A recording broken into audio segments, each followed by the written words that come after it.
Hi, Luke here. Welcome to the unit, the tasks for lecture session 5, which was all about multi-branching and Boolean values, and we also looked at maybe slicing substrings. So we're going to go through some of the tasks. Now, tasks 5.4, 5.3 and 5.4 are a little tricky, but 5.1 and 5.2 shouldn't be so bad. So task 5.1, write a program which asks the user for the wind speed in miles per hour and converts it to text according to the following table, which is a simplified version of the modern Beaufort scale, whatever that is.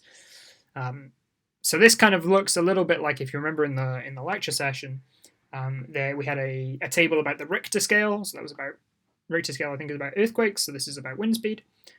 So we're going to get the user to enter the wind speed, and then depending on how fast the wind is going, we'll either have an output of calm, gentle breeze, strong breeze, gale, storm, violent storm, or hurricane force. So we're in Python. We're going to go file, new file. Okay, and I'm going to get wind speed equals. I'm going to have mine as a float because if I'm looking at this, I guess wind speed could be like, 0.5 miles an hour, something like that. I reckon it could be a fractional amount. So I'm going to have mine as a float. So wind speed equals float input. Please enter the wind speed. And then close all of my parentheses.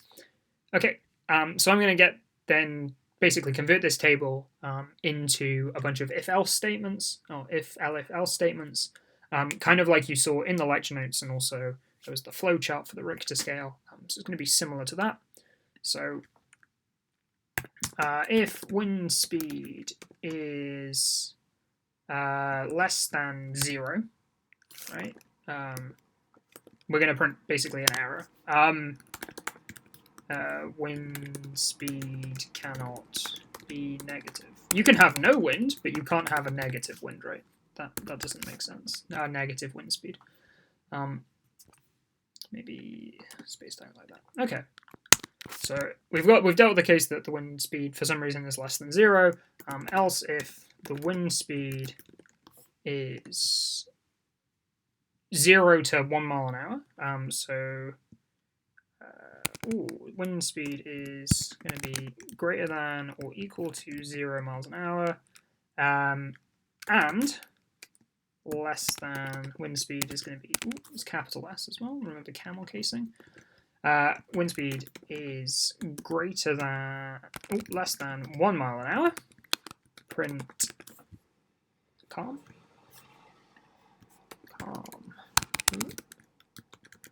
Calm like that. Okay, so we need the wind speed to be bigger than 0, but less than 1. Else if the wind speed is going to be greater than or equal to 1, and less than 12.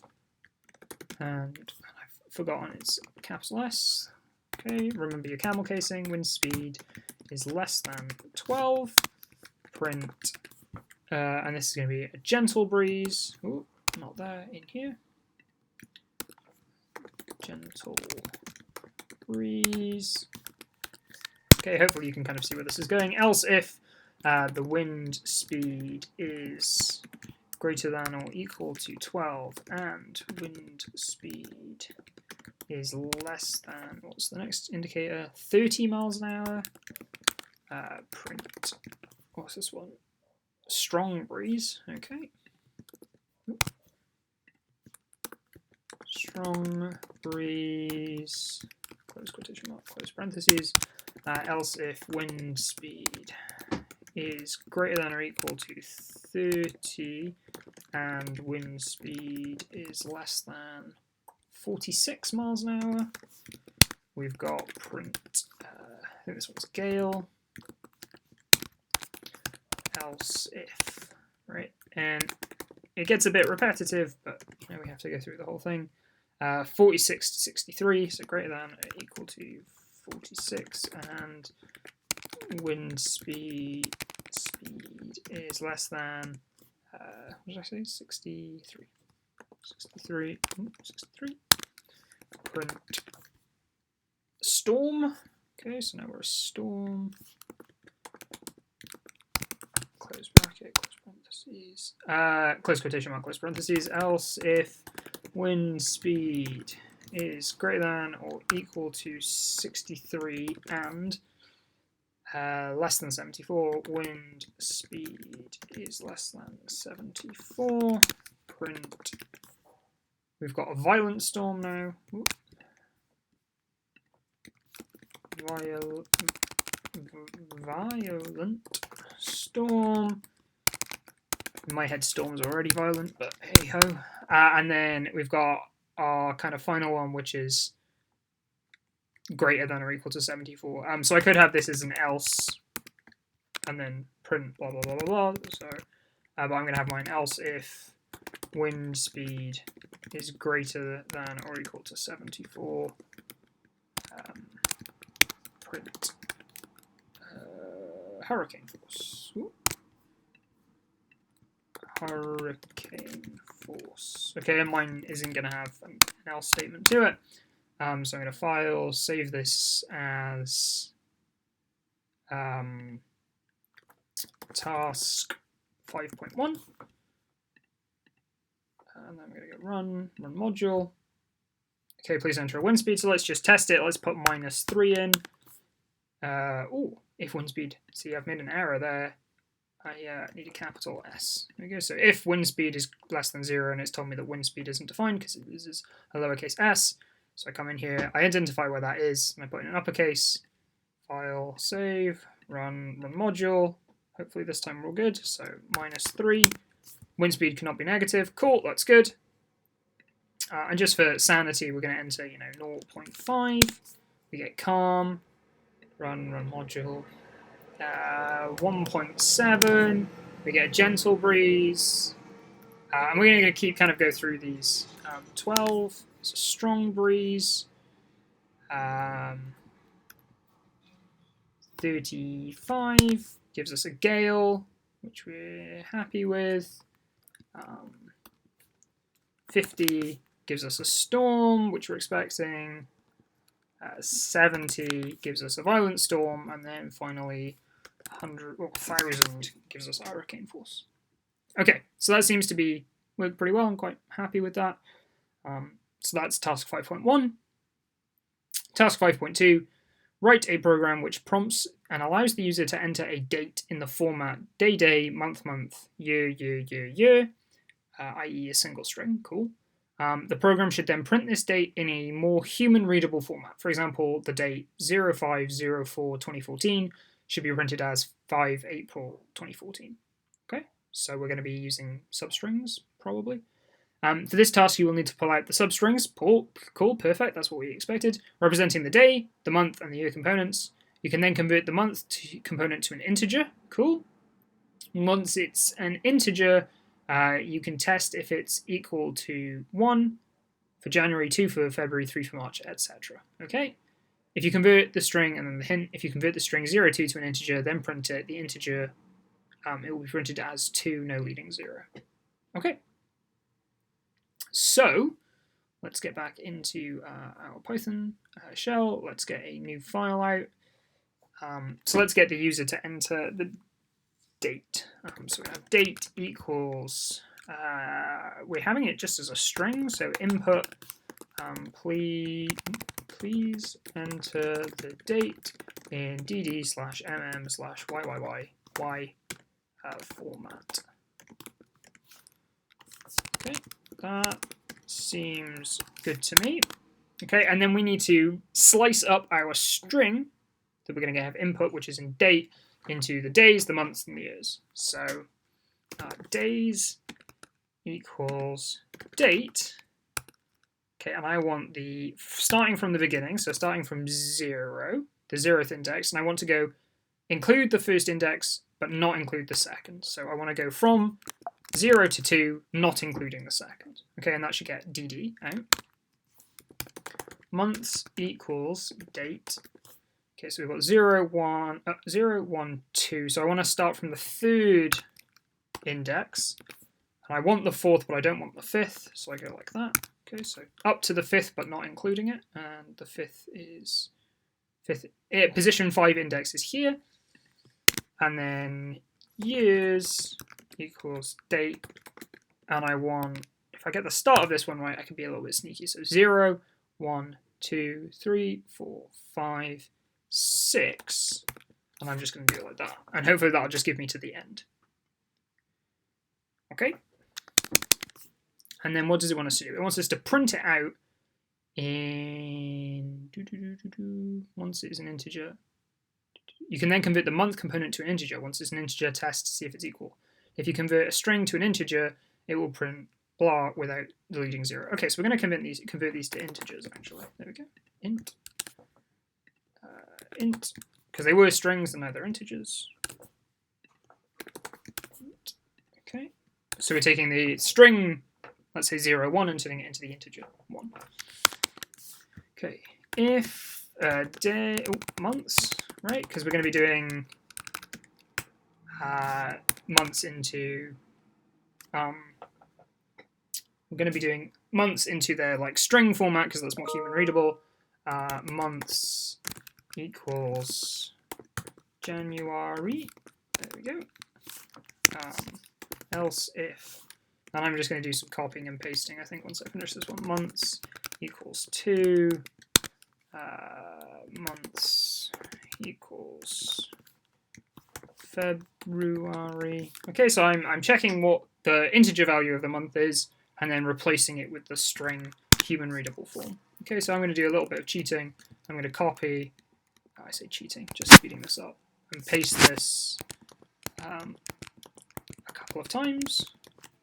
Okay, so we've done month 2, month 3, month 4, month 5, month 6, month 7, month 8, month 9, month 10. Oh, so I need a couple more. Month 11 and month 12. Maybe I'll change this one from an else if, but it's fine as it is. And then I've got January, February, March, April, May, June, July, August, January, February, March, April, May, June, July, August, September, October, November, and then finally December. Okay, so once all of that's done, okay, I'm converting the integer value into a string, or replacing the value stored in the variable months with the string representing that month. I then need to print out the date, so I'm going to replace it as the date is, comma, so we'll do days, comma, months, comma, year. I think I've called it years, and close that. And let's see if this runs. So file, save. Let's call this task 5.2. Run module. Okay, so let's enter the 13th of February 1952. The date is 13th of February 1952, and that kind of seems to be the format they wanted. 5 April 2014. Okay, so let's run it for 5 April 2014 just to make sure it's similar. So 05 04 2014 seems to be fine. Okay, so it's taken our date and printed it in a slightly more human readable format. So that was for task 5.2. Now task 5.3 and 5.4 are both challenge tasks, so they might take us a little bit longer. We might do some use some techniques that are a little bit more complicated, but hopefully this shouldn't be too bad. So this task involves asking the user to enter a time and incrementing it by 1 second. Okay, write a program which prompts and allows the user to enter a time in the 24-hour format. So we're going to get HHMMSS, so hour, minute, and second. Hour is going to be measured, it's a 24-hour format, so from 00 to 24. Minute's going to be 00 to 59, because 60 then loops back to 0. And then second is going to be 00 to 59 as well, I guess. Okay. The program should pull out and store the hours, minutes, and seconds as 3 separate integer variables. Fine. Okay, so substrings again. The program should then increment the seconds by 1. That's very doable. The program should properly deal with seconds becoming 60. Oh, okay. So from 59 seconds and it ticks over, it becomes 60 seconds, which is also going to change the minute. The seconds should be reset to 0 and the minutes incremented by 1. Awesome. And if the minutes are incremented by 1, we need to make sure that the hour then might be incremented by 1 as well. The program should similarly deal with minutes becoming 60 and the hour becoming 24, right? Because when it hits 24, it goes back to 00. Cool. Finally, the program should print the new time in the standard format of HHMMSS. For example, if the current time is 09:59:59 and 1 second is added, then the new time will be 10:00:00. Increment the second. Oh, so the hint: increment the seconds first, then see if they have reached 60. If so, they should be reset to 0. Add 1 to the minutes. Now check if the minutes have reached 60, and so on. A convenient way to print the hours, minutes, and seconds is with a format specifier, %02D. This will ensure your numbers are printed as 2 characters in length with a leading 0 if needed. Okay. So this looks like it's going to be a bit more of a tricky one. So new file. We're going to have time equals input. Please enter the time in hour, lowercase, HHMMSS format. Okay, and then we're going to do our substring string splitting again. So hours equals time. So we're going to get the from the 0th to the second, but not including. Sorry, from the 0th up to the tooth, without including the tooth. Hours minutes equals time. So this is going to go from 0, 1, 2, 3 up to, but not including 5. And then seconds equals time 6. So 0, 1, 2, 3, 4, 5. So from 6 up to the end. So I'm just going to leave that blank. Okay. 3 separate integer variables. So I need to convert these back to integers. Okay, so they are strings currently. Let's turn them into integers. Like that. Int. Okay, so this is kind of similar to the thing we just did with the date. Int. Okay. So now I have my time split up into hours, minutes, and seconds, and I've got them turned back into integers, which is good. So increment the seconds first. Okay, so seconds equals seconds plus 1. Okay, so we've incremented the seconds. Then check to see if they have reached 60. If seconds equals 60, what do we need to do? We need to reset it to 0 and add 1 to the minutes. So seconds equals 0, minutes equals minutes plus 1. Okay. So then we need to check what the minutes are equal to, right? So if minutes equals 60, minutes needs to be reset back to 0, and we need to increment the hours. Hours equals hours plus 1. And then if the hours are 24, we need to set the hours to 00. Okay, so we get given a time. Let's say it's 59 seconds, 23:59:59. Then adding 1 second is going to take us to 60, so we reset that to 0 and increment the minutes. Adding 1 to the minutes is going to take us to 60 minutes, so we're going to reset the minutes to 0 and add 1 to the hours. Adding 1 to the hours is going to take us to 24. And then we're going to actually set our clock to midnight, or 00, or whatever. Okay. And now we can print this out. So print, convenient way to print hours, minutes, and seconds is with the format specifier, %02. Okay, so the time in 1 second is %02d colon %02d colon %02d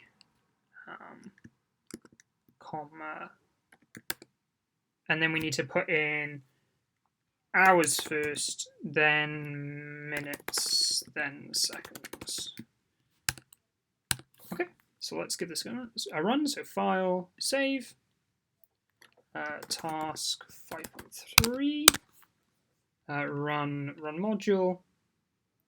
Okay, so let's start off with like quite a simple one. Let's say it's 12 o'clock, it's 37 minutes past 12 and 45 seconds, right? So we're expecting it just to go up by 1 second and everything should be hunky-dory.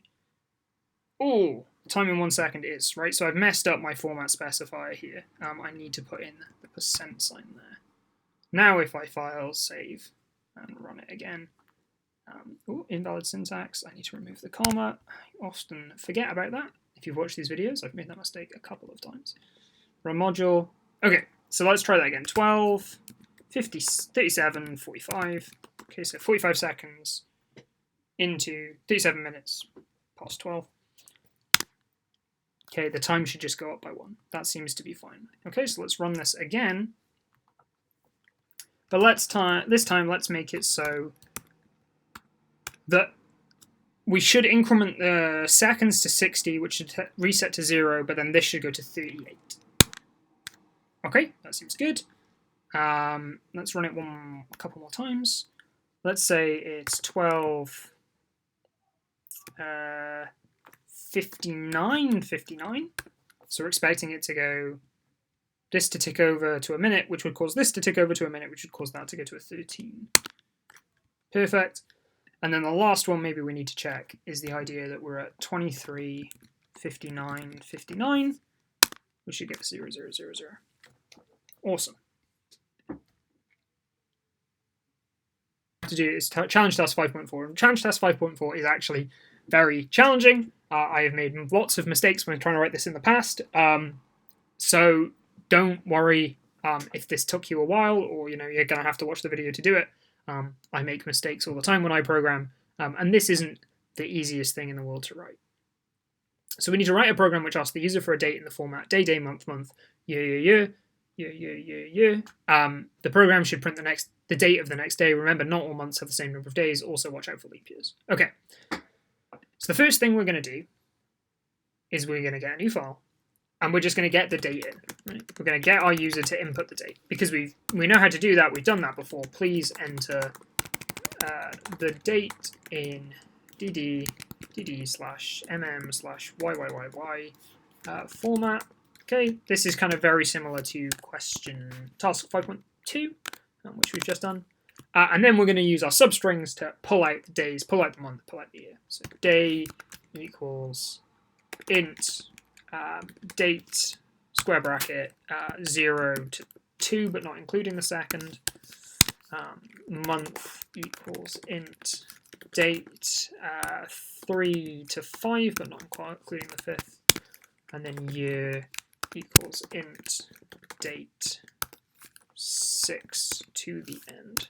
Okay, you can work this out, or you can just go back to 5.2 and use the values that you used in there, because you're entering the date in the same format.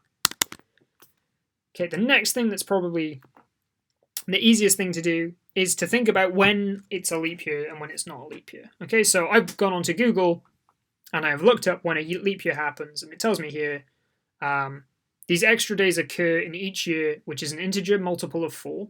Okay, so it's perfectly divisible by 4. Apart from years that are also divisible by 100, but not divisible by 400. So we're going to have to turn that maths into some program, but I don't think that's going to be too bad. Okay, so we're going to have a new, we're going to have a Boolean flag called leap year, and we're going to set this to false. So initially we're going to say, hey, it's not a leap year, and then we're going to check whether or not it is. So if year divided by 4 with remainder is 0. Okay, so that's what this %4 does. It does division by 4, and then gives us the remainder. So if we had 8 and we divided by that by 4, we have no remainder. If we had 9, that would give us a remainder of 1. 10 would give us a remainder of 2. 11 would give us a remainder of 3.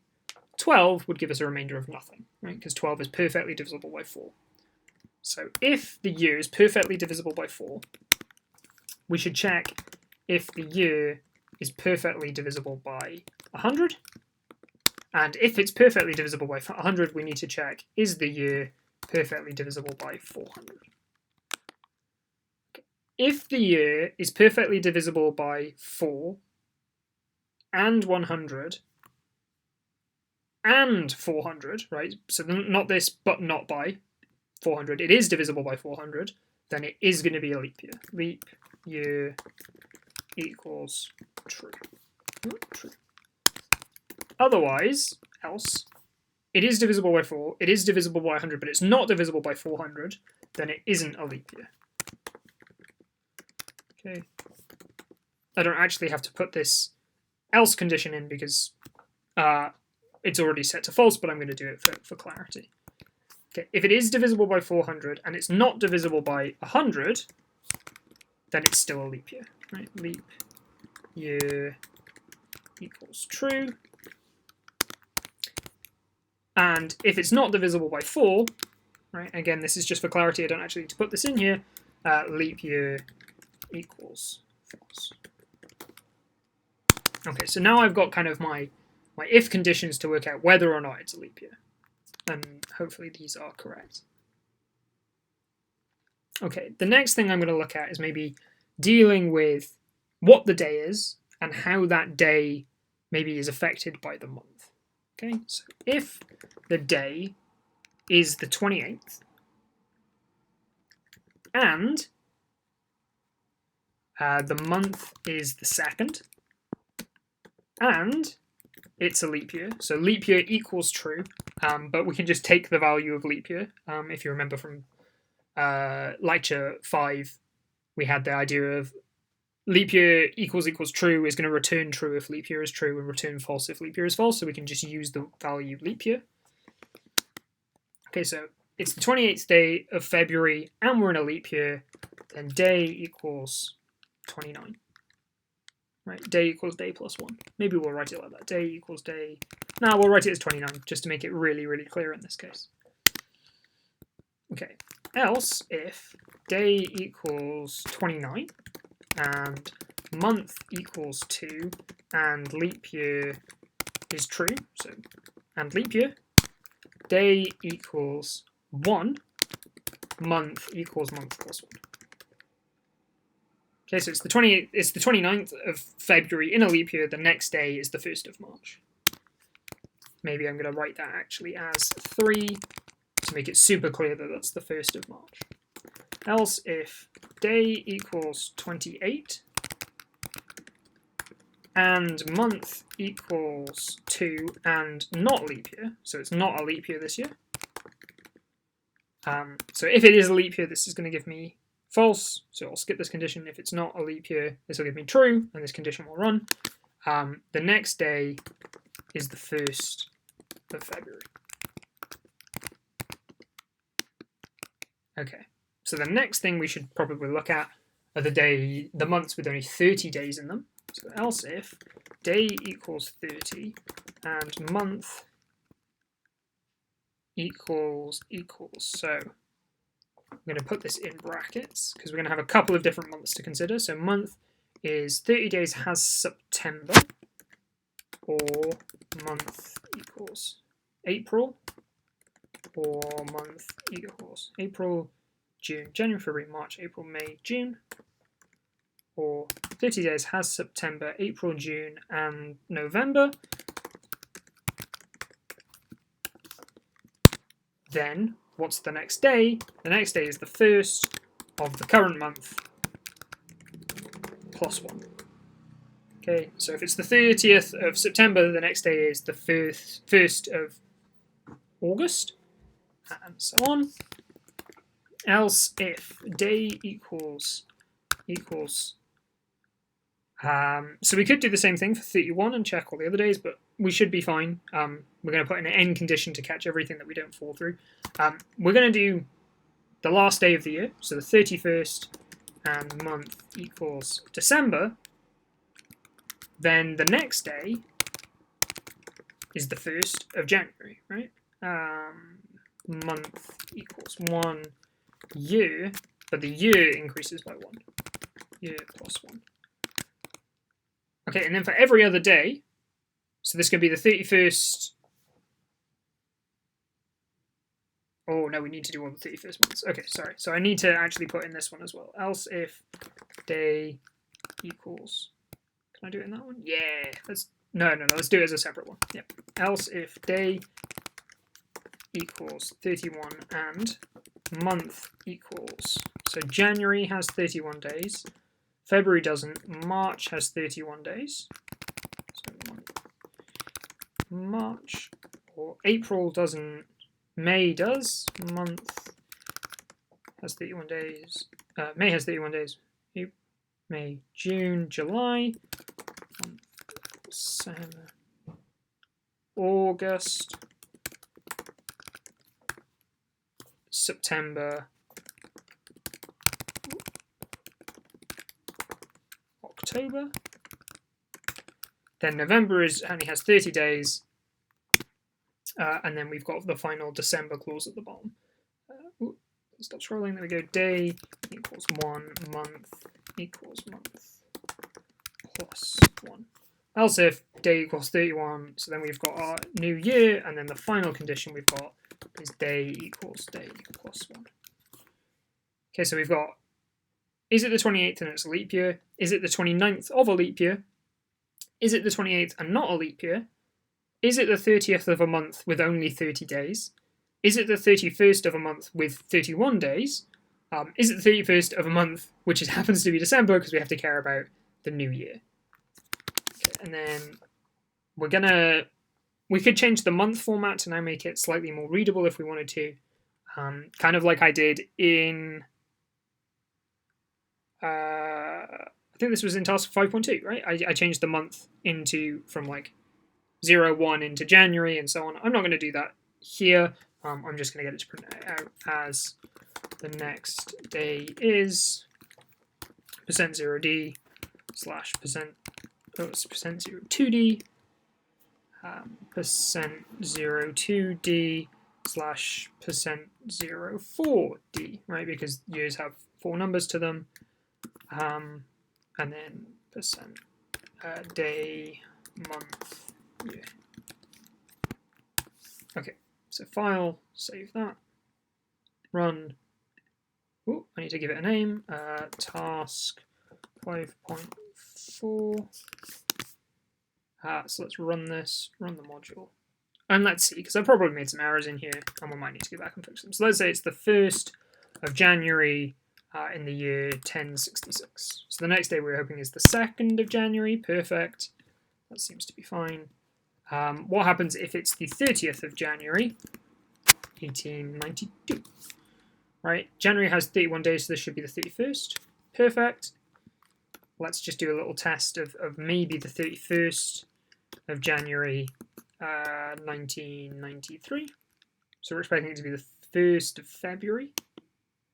Perfect. Let's try out December, Let's try out December. So we want the 31st of December, 1999. So we're expecting this to go to 2000. Perfect. That seems to work. And maybe let's check a 28th of February. I don't know when the last leap year is. Let's look at 2000 and check if 2000 was a leap year. 2000 was a leap year, supposedly. So it's worth going and checking that on Google. But our program seems to work quite well. Okay, so you could go back into your program now. You could format this a little bit nicer. You could, get your prints out nicer. But it does the job fairly well. And hopefully it's quite clear what all of these numbers are doing. Okay, so that's it for the tasks for session 5. Task 5.4 is actually quite difficult, so don't worry about, if you had to struggle with that one. Task 5.1 and 5.2 weren't too bad. Task 5.3 was kind of in between challenge and maybe almost super challenge as task 5.4. Anyway, I hope this has been helpful, and I will see you in the next lecture or the next problem session.